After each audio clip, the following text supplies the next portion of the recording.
محبت کا اظہار کرتے ہیں، حضور کا میلاد مناتے ہیں۔ کچھ ایسے لوگ ہیں جن کا تعلق اسلام سے نہیں ہے، جن کا تعلق مذہب اسلام سے نہیں ہے، وہ ہم سے پوچھتے ہیں why you celebrate birthday your holy prophet؟ وہ کہتے ہیں یہ بتاؤ تم اپنے پیغمبر اعظم کا، تم اپنے آقا کا، تم اپنے نبی کا عید میلاد النبی کیوں مناتے ہو؟ What he give up the world؟ آخر انہوں نے دنیا کو دیا کیا ہے؟ ہم ان سے کہتے ہیں یہ بتاؤ ہم تو حضور کا میلاد مناتے ہیں، تم کیا مناتے ہو؟ تو وہ کہتے ہیں سال میں ایک ایسا دن بھی آتا ہے جس دن ہم مدرس ڈے مناتے ہیں، اپنی ماں کا دن مناتے ہیں، ماں کو یاد کرتے، توجہ کریں۔ آج سال میں ایک دن آتا ہے جس دن لوگ اسٹیٹس لگا کے کہتے ہیں کہ اماں میں آپ سے پیار کرتا ہوں، لوگ کہتے ہیں میری ماں میں آپ سے محبت کرتا ہوں، ایک دن مخصوص کر کے ان کی تصویر کو اسٹیٹس پر ڈال کر کے کہتے ہیں کہ ہم آپ سے محبت کرتے ہیں، اسی کو دنیا میں کہا جاتا ہے مدرس ڈے۔ تو لوگ کہتے ہیں ہم اپنی ماں کا دن مناتے ہیں، اپنی ماں کو یاد کرتے ہیں۔ ماں کی عقیدت میں ایک دن ہم نے خاص کر لیا ہے جس دن ماں کو محبت سے دیکھتے ہیں، جس دن ماں پر محبت نچھاور کرتے ہیں۔ اب ذرا توجہ کر لیں، آج دنیا مدرس ڈے منا رہی ہے، لیکن ماں کی عظمت اگر کائنات میں کسی ذات نے سب سے پہلے بتائی ہے اور ماں کیا ہے یہ پیغام اگر کائنات کو کسی نے دیا ہے تو وہ کوئی اور نہیں، ہمارے اور آپ کے آقا ہے۔ آپ دیکھیں جس دور میں ماؤ کو لے جا کے بازاروں میں بیچا جا رہا تھا، اس دور میں پیغمبر اعظم نے فرمایا تھا لوگوں تمہاری ماں کے قدموں کے نیچے تمہاری جنت ہے۔ حضور نے فرمایا تھا سنو اگر تمہاری ماں تم سے راضی ہے تو تم سے تمہارا رب راضی ہے، اگر تمہاری ماں تم سے خوش ہے تو تم سے تمہارا رب خوش ہے۔ ذرا توجہ کر رہے ہیں آپ، ہم پوچھتے ہیں تم کون سا دن مناتے ہو تو لوگ کہتے ہیں کائنات میں اور اس عالم میں اور پورے سال میں ایک ایسا دن آتا ہے جس دن ہم مزدوروں کا دن مناتے ہیں اور پوری دنیا والوں کو یہ پیغام دیتے ہیں کہ مزدوروں کو ان کا حق ملنا چاہیے، مزدوروں کو ان کی مزدوری ملنی چاہیے۔ ذرا توجہ کر لیں آپ، اور آج کے بعد میں اس منبر سے کہتا ہوں کہ جتنے دن بھی پوری دنیا میں منائے جا رہے ہیں آپ ان کی بنیاد کو کھنگال کے دیکھ لینا، اگر ان کا پیغام صحیح ہے اور ان کی بنیاد حق پر ہے تو اس کا پیغام کائنات میں اگر کسی ذات نے سب سے پہلے دیا ہے تو وہ آمنہ کے لال۔ دیکھیں آپ آج لوگ کہتے ہیں مزدوروں کو ان کا حق ملنا چاہیے، بات سمجھ میں آ رہی ہے کیا کہتے ہیں؟ مزدوروں کو ان کا حق ملنا چاہیے، لیکن اللہ کے نبی نے 1450 سال پہلے فرمایا تھا اسی بات کو۔ حضور نے فرمایا تھا سنو مزدور کا پسینہ سوکھنے سے پہلے پہلے تم اس کی مزدوری ادا کر دیا کرو۔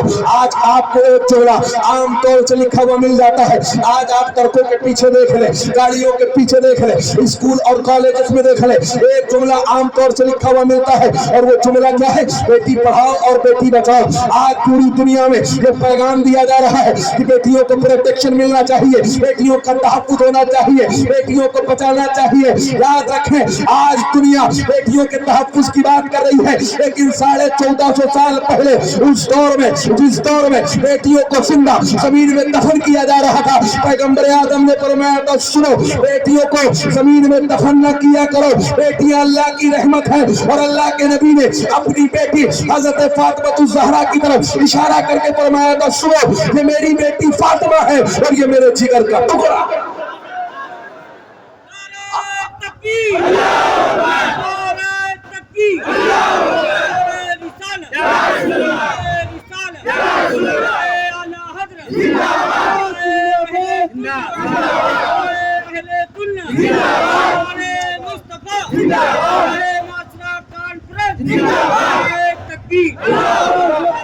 اللہ سلامت رکھے بھائی، بولیں آمین۔ اللہ ان کی عمر میں برکت عطا فرمائے، ان کے رزق میں برکت عطا فرمائے۔ ذرا توجہ کریں آپ، حضور نے فرمایا تھا سنو بیٹیوں کو منحوس نہ سمجھا کرو، یہ بیٹیاں اللہ کی رحمت ہوتی ہے۔ حضور نے فرمایا تھا سنو اللہ جس بندے سے راضی ہوتا ہے اس کے گھر میں بیٹیوں کی ولادت فرماتا ہے۔ اور اللہ کے نبی کی حدیث ہے حضور نے فرمایا سنو اگر تمہارے گھر میں بیٹی پیدا ہو اور اس کی ولادت پر خوشی کا اظہار کر دو تو جب بچی پیدا ہو اور تم خوشی کا اظہار کرو تو اللہ کی طرف سے 70,000 فرشتے نازل ہوتے ہیں اور آنے کے بعد پیدا ہونے والے بچی سے کہتے ہیں اے کمزور جان سے پیدا ہونے والی کمزور جان سن جب تک تو اپنے باپ کے گھر میں رہے گی ہم بھی رحمت بن کر کے تیرے باپ کے گھر میں موجود رہیں۔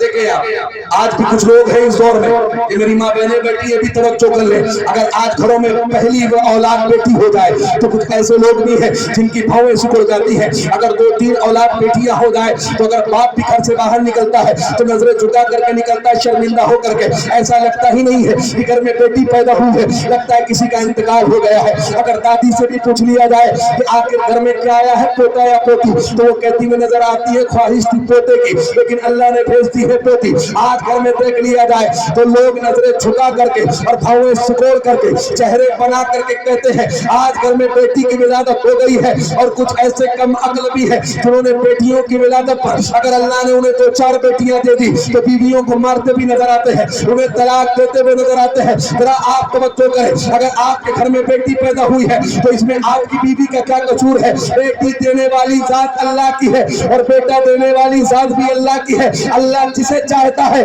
بیٹی عطا کرتا ہے اور جسے چاہتا ہے بیٹا عطا کرتا ہے. اور حضور فرماتے ہیں جس سے اللہ راضی ہوتا ہے اسی کے گھر میں اولاد بیٹی. توجہ کریں, اگر گھر میں بیٹیاں پیدا ہوا کریں جس طرح بیٹے کی ولادت پر خوشی کا اظہار کرتے ہو, اتنے گولے تماشے اتنے پٹاخے پھوڑ دیے جاتے ہیں کہ لگتا ہے کہیں باہر سے حملہ کر دیا گیا ہے. لوگ سہم کر جاتے ہیں, رات رات بھر سو نہیں پاتے ہیں جب تک ہر ایک فرد نہ جان جائے کہ آج گھر میں لڑکا پیدا ہو گیا ہے. تب تک آپ خاموش نہیں بیٹھتے ہو. جس طرح بیٹے کی ولادت پر خوشی کا اظہار کرتے ہو, خاندان میں علاقے میں مٹھائیاں بنٹواتے ہو, رشتہ داریوں میں مٹھائیاں تقسیم کرتے ہو, اسی طرح اگر اللہ بیٹی دے دے تو جس طرح بیٹے کی ولادت پر خوشی کا اظہار کرتے ہو اس سے کئی گنا بڑھ کر کے بیٹی کی ولادت پر خوشی کا اظہار کیا.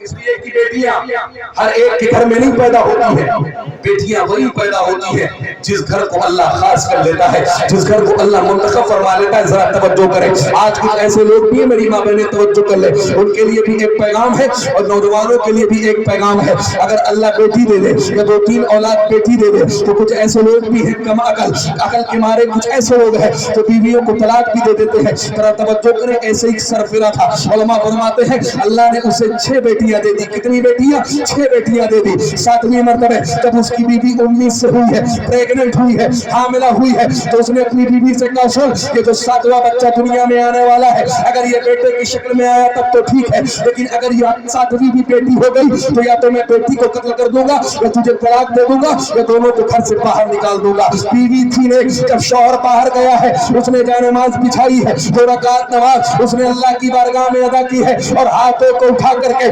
اللہ سے دعا کرتی ہے اے اللہ تبارک و تعالیٰ یہ میرا شوہر بڑا ظالم ہے. اے اللہ تبارک و تعالیٰ اس نے کہا ہے کہ اگر 7ویں بھی بیٹی پیدا ہو گئی تو یہ بیٹی کو بھی قتل کر دے گا, مجھے بھی طلاق دے دے گا. اے اللہ اگر میرے نصیب میں بیٹا ہے تب تو تیرا کرم ہے, تیرا فضل ہے, اور اگر اللہ 7ویں بھی بیٹی ہے تب بھی تیرا فضل ہے اور تیرا کرم ہے, اور اگر اللہ 7ویں اولاد بھی بیٹی ہے تو کچھ ایسا کر دے تاکہ میرے شوہر کو ہدایت مل جائے. اور رقیب فرماتے ہیں جب اس کا شوہر رات میں بستر پہ سویا ہے, آنکھ لگی ہے, اس نے خواب دیکھا ہے میدان محشر ہے, لوگوں کا حساب و کتاب ہو رہا ہے. جب اس کی باری آئی ہے, اس کے نام اعمال میں گناہ تھا, فرشتے اسے گھسیٹتے ہوئے جہنم کی طرف لے کے چلے ہیں. یہ علماء گواہ ہے جہنم کے 7 دروازے ہیں. جب فرشتے پہلے دروازے پہ لے کے گئے توجہ کرے تو جہنم کے پہلے دروازے پر اس کی پہلی بیٹی کھڑی تھی, دوسرے دروازے پہ لے کے گئے ہیں دوسری بیٹی کھڑی تھی, تیسرے دروازے پہ لے کے گئے ہیں تیسری بیٹی کھڑی تھی, چوتھے دروازے پہ لے کے گئے ہیں چوتھی بیٹی کھڑی تھی.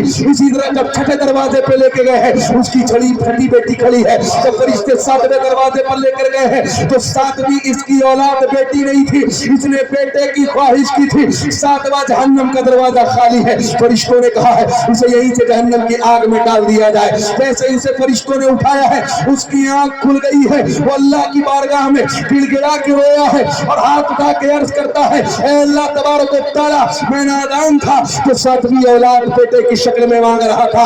اے اللہ اگر میرے نصیب میں 10 اولاد بھی ہے تو 10 مجھے بیٹیاں عطا کر دے, مجھے بیٹے نہیں چاہیے.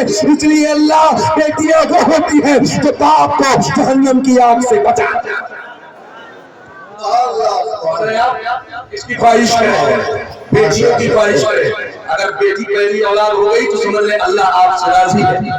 اگر بیٹیاں پیدا ہو جائیں جس طرح بیٹے کی ولادت پر خوشی کا اظہار کرتے ہو اسی طرح بیٹی کی ولادت پر بھی خوشی کا اظہار کر دیا کرو.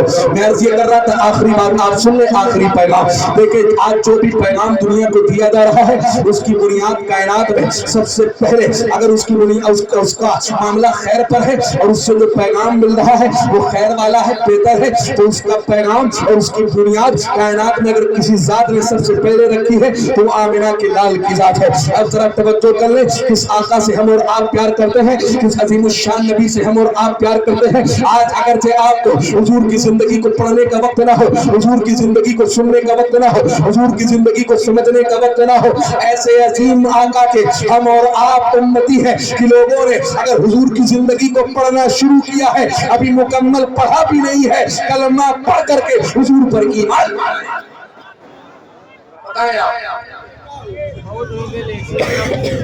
درود شریف پڑھیں. اللہم صلی علی